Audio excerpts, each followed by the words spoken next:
Hello दोस्तों, मैं कुमार अनुज आप सभी का एग्री न्यूज के इस प्लेटफॉर्म पर मैं स्वागत करता हूं। कैसे हैं आप सभी लोग? आई होप आप लोग स्वस्थ होंगे, मस्त होंगे, अपनी तैयारी जबरदस्त तरीके से कर रहे होंगे।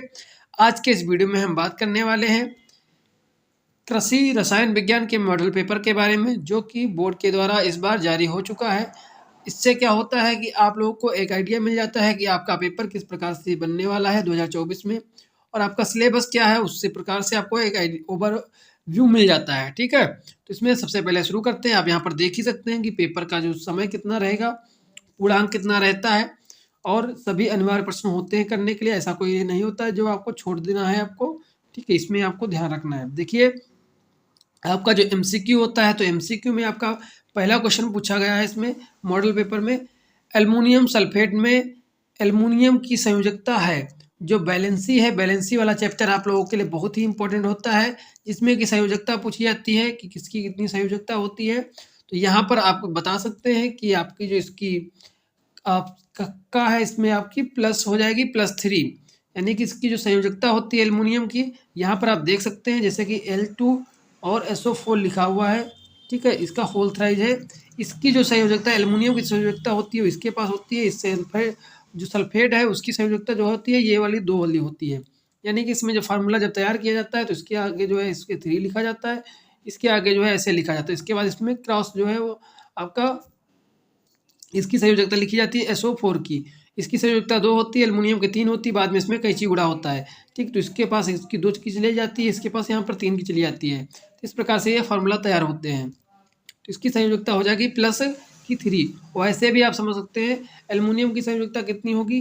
तो देखिए, एल्युमिनियम जो आपका आता है hydrogen, helium, lithium, beryllium, boron, carbon, nitrogen, oxygen, oxygen, neon, sodium, magnesium, aluminium, aluminium, यानी कि जो आपका 13 पर इसका आता है। ठीक है, तो उसमें 2, 8 और 3, यानी कि पहली कक्षा में 2 इलेक्ट्रॉन हो जाएंगे, दूसरी कक्षा में आपके 8 इलेक्ट्रॉन हो जाएंगे, तीसरी कक्षा के लिए आपके 3 इलेक्ट्रॉन बचेंगे। या फिर इसमें आप इसमें कक्षा पूरी करने के लिए आपको पता होगा कि कक्षाएं जो होती है वो 2, 8, 8 में भरी जाती है। ठीक है, तो इसमें जो है आपको भरने के लिए 5 की आवश्यकता है। ठीक है, यानी कि इसको 5 या तो मिल जाए, या तो ये 3 किसी दूसरे को दे दे। तो ये क्या करता है, ये 3 जो इसके पास इलेक्ट्रॉन होते हैं वो किसी दूसरे को दे देता है। इसके कारण जब ये दे देता है, यानी दान दे देता है, इसीलिए इसके पास प्लस की हो जाती है, यानी कि प्लस की 3 वैलेंसी हो जाती है। ठीक, इसी को बोलते हैं संयोजकता। नेक्स्ट है आपका ऊर्ध्वपातन का उदाहरण है। जो सब्लिमेशन है उसका उदाहरण क्या होता है, इसमें क्या होता है कि इसमें जो ठोस होता है वो डायरेक्ट गैस में बदल जाता है। यानी कि कोई ठोस आप यहाँ पर लिए, मान लीजिए आप कपूर लिए हैं, कपूर आप लिएंगे, उसको जब जलाएंगे तो डायरेक्ट वो लिक्विड में नहीं चेंज होगा, वो डायरेक्ट किसमें, गैस में चेंज हो जाता है, यानी डायरेक्ट वो जल जाता है, गैस में चेंज हो जाता है। इसी क्रिया को क्या बोलते हैं, हम ऊर्ध्वपातन बोलते हैं, जिसे इंग्लिश में सब्लिमेशन कहा जाता है। अब देखो, यहाँ पर जो कपूर है वो तो ऑप्शन में है नहीं, तो उसके अलावा यहाँ पर कौन सा हो जाएगा आपका राइट आंसर, नौसादर। ठीक है, नौसादर जो होता है एक रसायन होता है, तो इसका प्रयोग किया जाता है। ये भी किसे का होता है, आपका ऊर्ध्वपातन के रूप में इसका प्रयोग किया जाता है, या ऊर्ध्वपातन क्या नेचर का ये होता है, क्या नाम है इसका, नौसादर को गर्म करने पर। नेक्स्ट है CO3 का तुल्यांकी भार क्या होगा। अब तुल्यांकी भार क्या होता है, इसका एक फार्मूला होता है, उससे ऐसे आप आसानी से निकाल पाएंगे। इसका फार्मूला क्या होता है, तुल्यांकी तुल्यांकी भार तुल्यांकी भार इंटू संयोजकता, संयोजकता बराबर होता है क्या, तुल्यांकी भार, सॉरी परमाणु भार होता है, परमाणु भार। ठीक है, बराबर में इसमें परमाणु भार होता है, यानी तुल्यांकी भार इंटू संयोजकता बराबर परमाणु भार होता है। ये पूरा फार्मूला होता है। अब तुल्यांकी भार निकालना है आपको सिर्फ ये, तो इन दोनों क्या करोगे, संयोजकता को ऊपर रखोगे, और जो परमाणु भार है ये बराबर में है, तो संयोजकता को नीचे भेज दोगे। यानी कि हम ये कह सकते हैं कि इक्विवेलेंट वेट, इक्विवेलेंट यानी कि संयोजकता का जो है आपका वो परमाणु भार, परमाणु भार, परमाणु भार अपॉन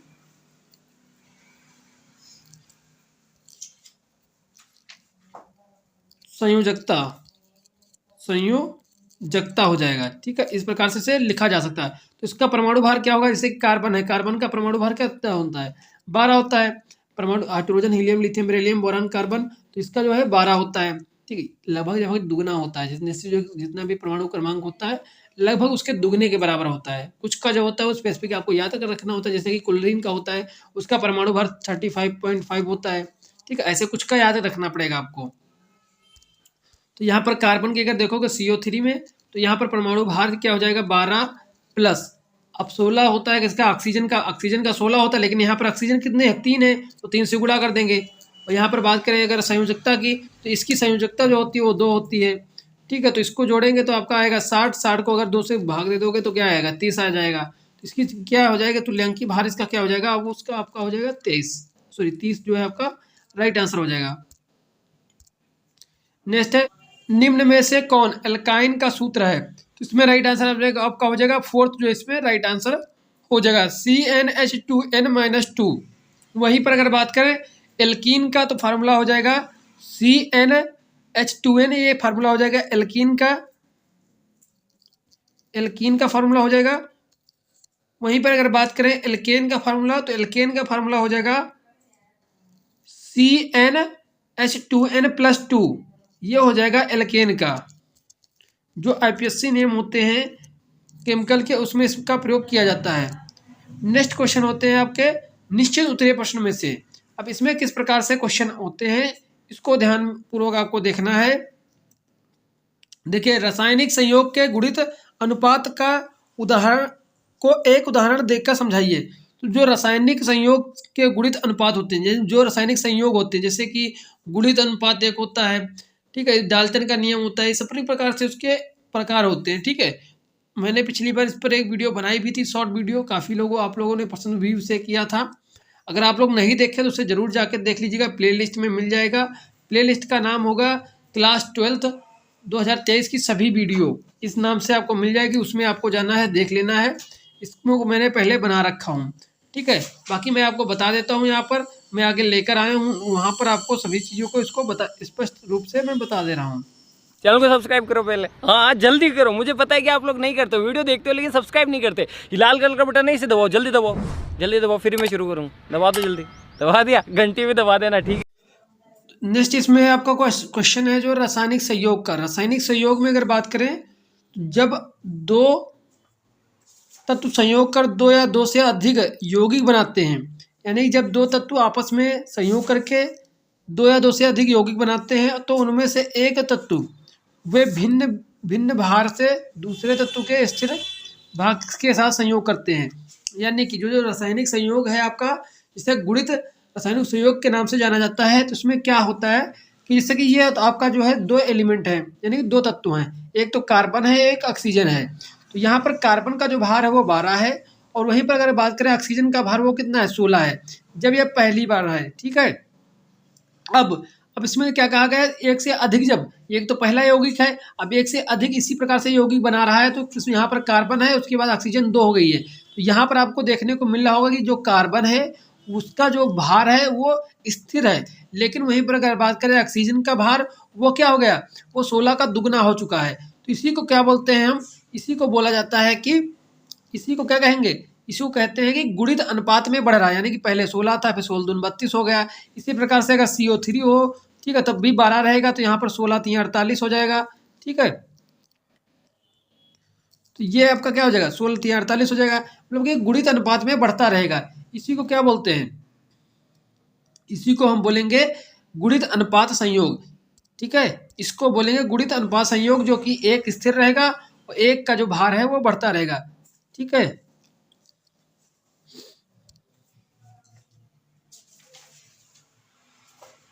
नेक्स्ट है अम्ल का तुल्यांकी भार। अम्ल का जो तुल्यांकी भार है वो कैसा होगा, अम्ल का जो तुल्यांकी भार, अब देखो जैसे तुमको एक फार्मूला मैंने बताया था कि तुल्यांकी भार का इक्विवेलेंट वेट का, इसका बताया था परमाणु भार,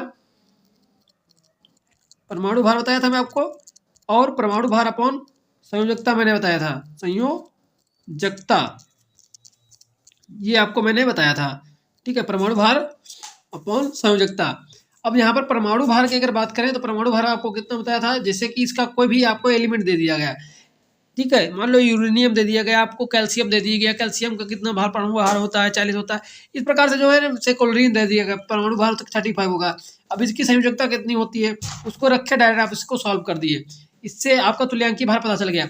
लेकिन वहीं पर अगर आपसे डायरेक्ट कह दिया जाए, कोई यौगिक दे दिया जाए, जैसे कि H2SO का 4 का बताओ क्या होगा, HCl का बताओ क्या होगा, NaOH का बताओ क्या होगा तुल्यांकी भार। अब यहाँ पर तो आप डायरेक्ट कर नहीं पाओगे, तो इसके लिए दूसरा फार्मूला प्रयोग किया जाता है, जिस फार्मूले का नाम है अम्ल का तुल्यांकी भार। ध्यान रखिएगा, जब कोई अम्ल दिया जाए तब तुल्यांकी भार आपका पूछे तो अम्ल का तुल्यांकी भार बराबर हो जाएगा अम्ल का परमाणु भार अपॉन अम्ल की भास्मिकता। तब परमाणु अम्ल की क्या होगी, भास्मिकता, यानी कि उसमें बेस कितने हैं, यानी कि OH आयन कितने हैं।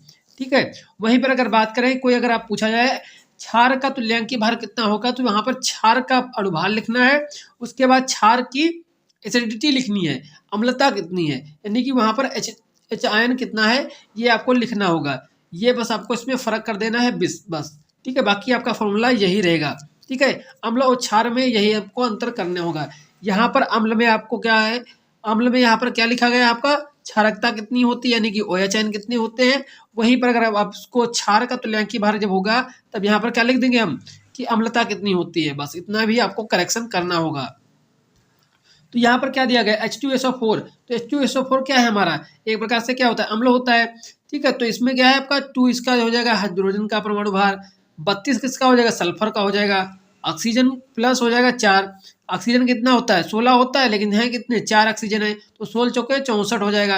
अब इन सभी को क्या करेंगे, जोड़ लेंगे, तो अम्ल का अणुभार निकल आएगा कितना, 98 आ जाएगा।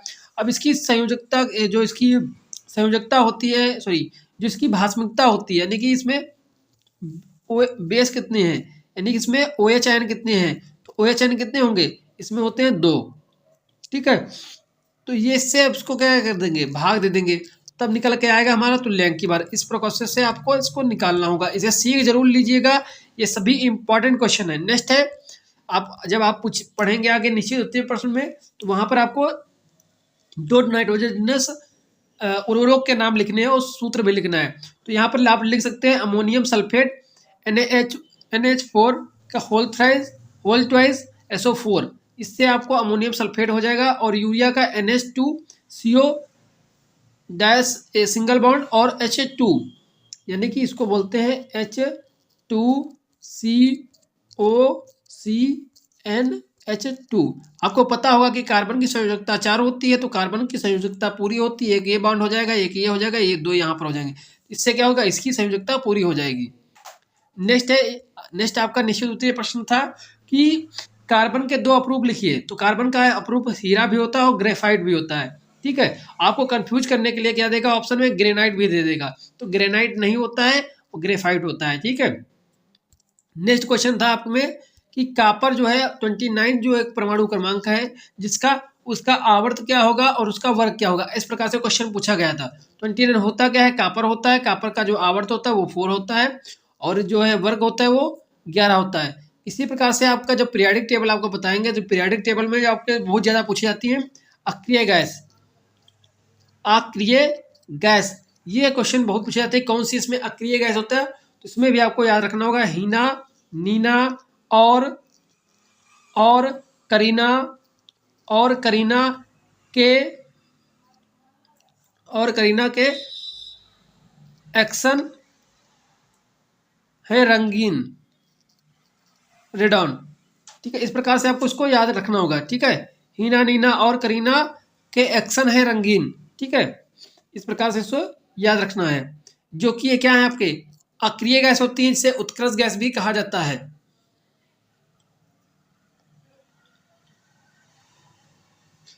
नेक्स्ट है, तो ये टोटल मैंने आपके बात कर लिए कहाँ पर, जो अति उत्तरीय प्रश्न होते हैं, सॉरी निश्चित उत्तरीय प्रश्न होते हैं, अति के जो पहले आते हैं, यानी कि ये 1 नंबर के होते हैं।